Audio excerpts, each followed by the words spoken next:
तो दोस्तों हाल ही में ही हमारी Hyderabad based pan India private limited ने फ्यूचर वॉरफेयर को देखते हुए एक नई एयर लॉन्च मिसाइल और लॉयल विंगमैन सिस्टम के कॉन्सेप्ट को पूरी दुनिया के सामने रखा है। पैन इंडिया प्राइवेट लिमिटेड ने मैत्री स्टार्टअप हब के दौरान इस कॉन्सेप्ट को शोकेस किया है। पैन इंडिया प्राइवेट लिमिटेड की तरफ से एक स्वेट सीरीज के कई अलग अलग हथियारों को पेश किया है और ये सभी हथियार ऑटोनोमस नेटवर्किंग से जुड़े हुए होंगे और हमेशा ही ये सभी हथियार कॉम्बैट रेडी होंगे। पैन इंडिया प्राइवेट लिमिटेड ने जो प्लेटफॉर्म शो किया है उसमें जो पहला हथियार होगा उस हथियार को हम स्वेट TD1 के नाम से जानने वाले हैं और जो ये TD1 हथियार होगा ये रफ्तार में काफी ज्यादा तेज एक डिकोय सिस्टम होगा, यानी कि TD1 हमारे फाइटर जेट और हमारी मिसाइलों की तरह मिमिक्री करने में सक्षम होगा। यानी कि यदि किसी युद्ध के समय पर भारत की तरफ से इस सिस्टम को लॉन्च कर दिया जाता है और दुश्मन देश की तरफ से अपने फाइटर जेट भारत के फाइटर जेट को मार गिराने के लिए भेजे जाते हैं, उस समय भारत की तरफ से सबसे पहले इसी TD1 हथियार को लॉन्च किया जाएगा और जो दुश्मन देश के पायलट होंगे उनको ये लगेगा कि भारत की तरफ से एक्चुअल फाइटर जेट को लॉन्च किया जा रहा है और फिर दुश्मन देश के फाइटर जेट के जो पायलट होंगे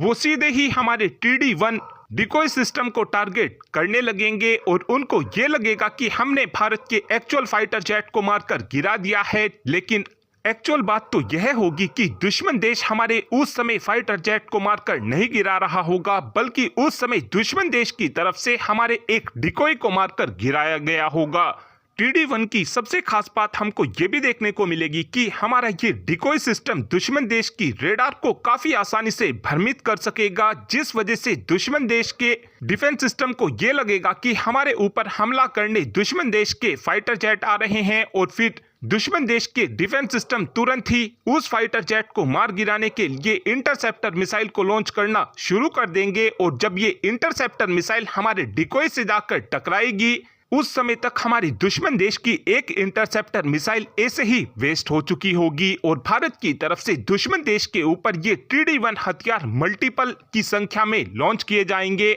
इस प्रोजेक्ट के दौरान हमारी पैन इंडिया प्राइवेट लिमिटेड की तरफ से जो दूसरा हथियार बनाया जा रहा है वो एक एयर लॉन्च क्रूज मिसाइल होने वाली है और इस मिसाइल का इस्तेमाल फ्यूचर में हम अपने बॉम्बर और अपने फ्यूचरिस्टिक ड्रोन के अंदर काफी आसानी से कर सकेंगे। इस मिसाइल की सबसे खास बात यह होगी कि ये मिसाइल लो अल्टीट्यूड पर उड़ान भरने में पूरी तरीके से सक्षम होगी, जिस कारण दुश्मन देश अपनी रेडार की मदद से हमारी इस क्रूज मिसाइल का पता नहीं लगा पाएंगे। इस मिसाइल की एक खास बात यह होगी कि ये मिसाइल लंबी दूरी में भी टारगेट को मार गिराने में पूरी तरीके से सक्षम होगी। आगे चलकर इस मिसाइल की मदद से हम दुश्मन देश के अंदर डीपली स्ट्राइक जैसे मिशन को काफी आसानी से परफॉर्म कर पाएंगे। इवन इस मिसाइल की मदद से हम एंटीशिप जैसे मिशन को भी काफी आसानी से परफॉर्म कर पाएंगे। इस प्रोजेक्ट के दौरान पैन इंडिया प्राइवेट लिमिटेड की तरफ से जो तीसरा हथियार बनाकर तैयार किया जा रहा है उस हथियार का नाम स्वेट X1 होने वाला है और ये एक लॉयल विंगमैन होगा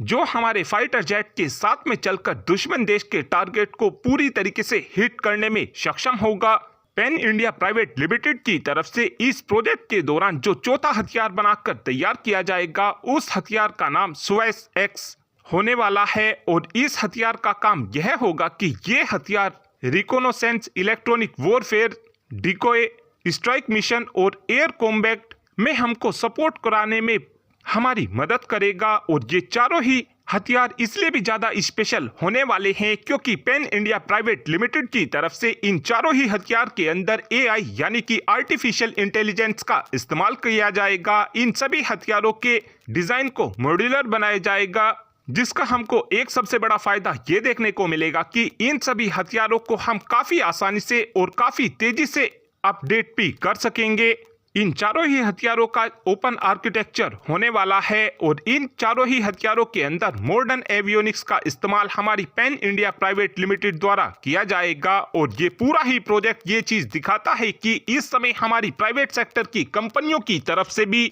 हमारी तीनों ही सेनाओं के लिए एक से बढ़कर एक हथियारों को बनाकर तैयार किया जा रहा है।